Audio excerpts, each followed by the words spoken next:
It's February 5. It's hard to believe we're into the second month of 2021 already. Right? Sundown Surmisings, episode 38.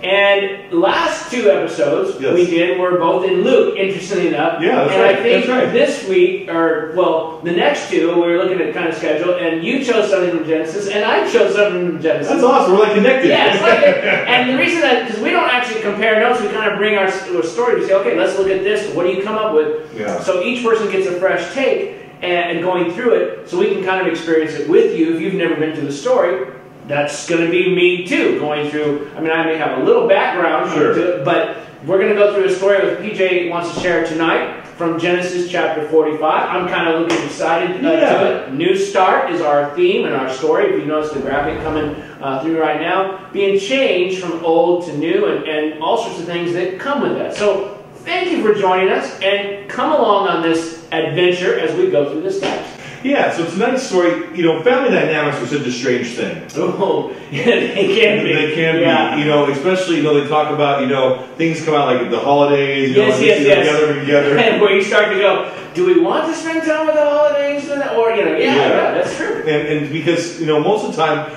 we dredge up to the past, or our past experiences shape us. Yeah, we carry it with us.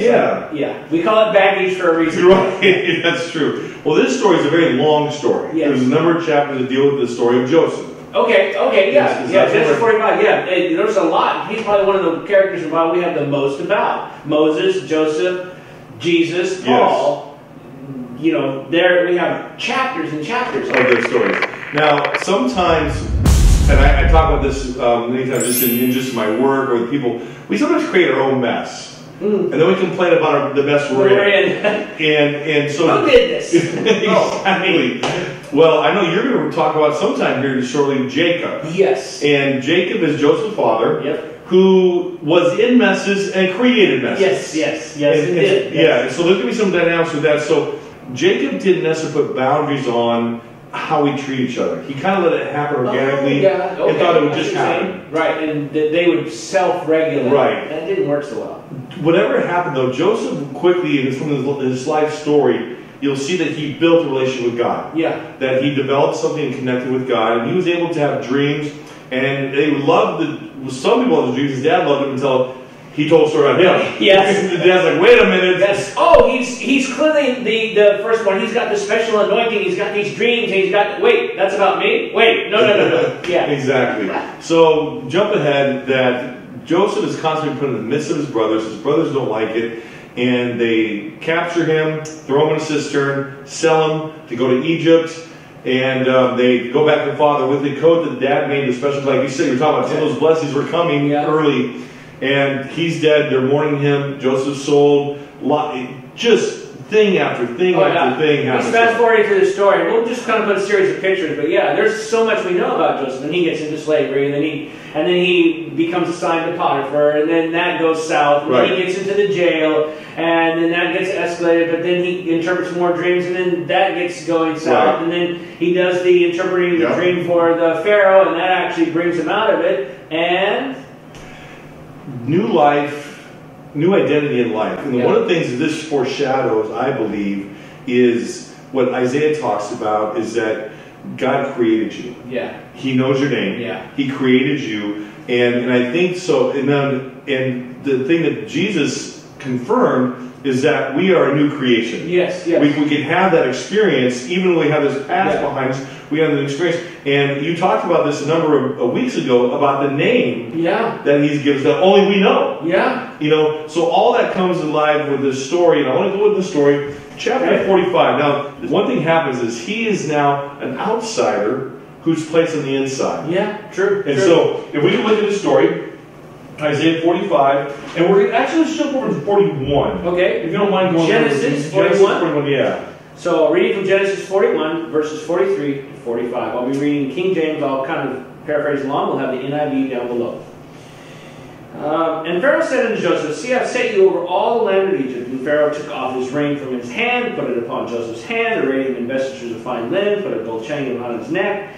He made him to ride in the second chariot which he had, and they cried before him, saying, Bow the knee, and they made him, or the Pharaoh, made Joseph ruler over all the lands of Egypt. And Pharaoh said to Joseph, I am Pharaoh, and without you no man can lift up his hand or foot in all the land of Egypt. So it's like, I'm number one, Yep. you're number two, everybody else comes underneath. Literally, nobody can lift up the hand, the foot, everything can come under your call. And in verse 45, at which point Pharaoh called Joseph's name Zaphnath-Paneah, and he gave him to wife Asenath, the daughter of Potiphar, who was priest of On, and Joseph went out over all the land of Egypt. Thank you. That's awesome. And so the idea that I see here is that he's gone from foreigner, slave,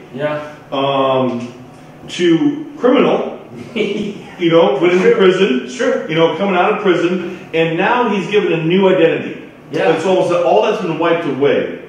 Yeah. Including his past heritage. Oh. He's given a new name. Yeah, and it's not a Hebrew name. No, it's not. And it's almost like a glorious title, like so and so Emperor of the Seas and the right. I can't think of an English title, but like a formal name of like Scott, Prince of Wales, yes. the land of the domain, and that name would carry with it a constant reminder of who he was and what he has become. Right. So he's clearly identifying this new identity. And we're going to see as the story skips ahead. So the truth of his dreams, or what he portrays, comes out. There's famine. No, there's plenty. Years of plenty. Right. Years of famine. Yeah. And the famine is bad in Egypt, but then the famine is bad everywhere. Yeah. And so people now are coming there because they hear there's grain.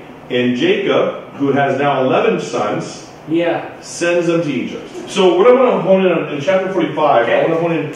So the brothers come, and Joseph toys with them a bit. And I think that this is where sometimes the family dynamics come in. He kind of working, he wants to see, and what he's looking for, we're talking about this, are they the same people? That's true. He's changed. Have they? Are they the same? Because it seemed like they look the same, they don't recognize him, so that's an affirmation that he has changed. He's physically different. Right. Are they the same people that he left? Can he trust them? What kind of people have they become? What did they do to his younger brother? Right. So he has some questions, and then they all come. He wants to see his younger brother, Benjamin, who has the same. So they all come to Egypt, and they come back, and he reveals himself to them. And I want to go to that story. Let's go to chapter 45 of Genesis. And so they come, and they meet together, and he has a meal for them. Mm-hmm. And then 45, take us there. Okay, verse 1? Yes. And go all the way through verse 4. Okay, verse 4, 1 to 4. So Joseph couldn't hold back himself anymore before them. It stood. So this is him with his brothers. They didn't recognize him, but he began to cry and sent every man to go away. So that would be all of his servants and all the people who were like, what's going on? And he left just the brothers.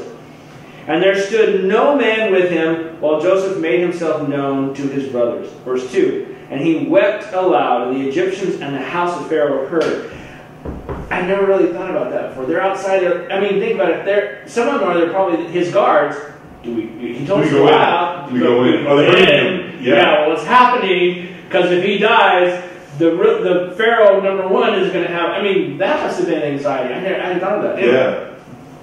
And Joseph said to his brothers, I am Joseph. Does my father yet live? And his brothers could not answer him, for they were terrified, or King James uses the word trouble, but the Hebrew of being terrified at his presence. And Joseph said to his brothers... Okay, I want to pause there. Okay, because I love that line, because what they're expecting, and here's the thing that gets me about... Joseph has a new identity. Yeah. He has the ability to wipe them out. That's true. He snap his fingers, the guards will come in. They're there because of his authority, right? Right. And he has that ability. And what's interesting about this is the meek boy who wanted to be included reveals himself. Yeah. Because he could do that. He's got a new name, he's got the ability, he's got the authority, but he reveals who he really was when he was younger. And look at, and what I strike about the story is, look at all the years missed to appreciate that kind of relationship. Now he's going to tell them that it's okay because God had a different plan. Right. You know, God has something different.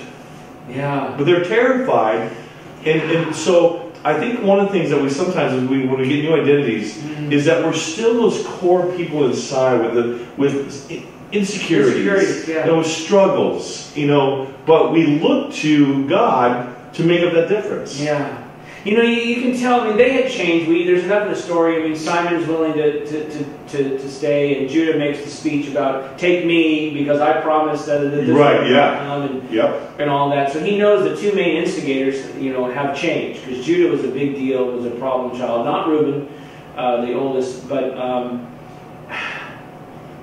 what occurs to me is they still don't understand who he is. Right. Because they're terrified. Right. If they really knew Joseph like the Joseph who was, right, they wouldn't be afraid. Right. But the fact, that must have hurt too, because they were like, what's going to happen? Like, what's he going to do? And it's like, and he has to call them to come near. Yeah, and so read that verse down. Yeah. So read that next one, because that's where he does. He does. So, and the brother could not answer him, for they were troubled as present. Verse 4. Joseph said to his brothers, come near, I pray you. And they came near. And he said, I am Joseph, your brother, whom you sold into Egypt. Wow, wow, wow.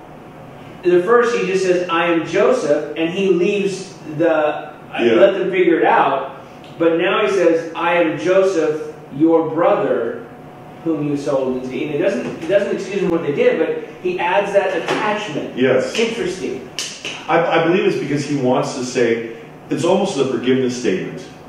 Yeah. To me, it's almost like, hey, come near me, don't be grieved, I'm with you. And I think tonight, sometimes we struggle with who we are, our old self, and then if I give myself to God, will I still be in there? Will I still be there? Will part of me still be there? And God, He takes away the bad stuff. Yeah.